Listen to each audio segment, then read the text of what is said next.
Welcome back everyone to another tutorial for the Paralives game. In this video, I'm going to show you how you can change the in-game language for your game. So let's get started right away. First of all, open up Paralives on your device. And once you are taken into the home page, if you wish to change the in-game language, then you will need to go into settings. If you have not started a new game yet, then the settings option will be at the second. Go ahead and click on it, and then make sure that you are within the General tab. Here within General, you will find your language setting at the very beginning.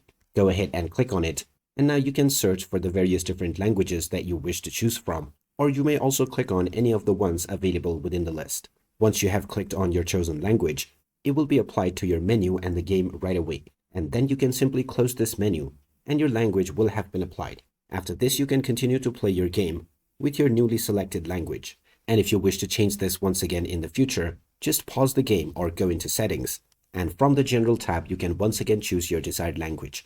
So there you have it. That is how easy it is to change your in-game language on the Paralives game. If you find this video helpful, don't forget to hit that like button and subscribe to our channel for more helpful tips and tutorials.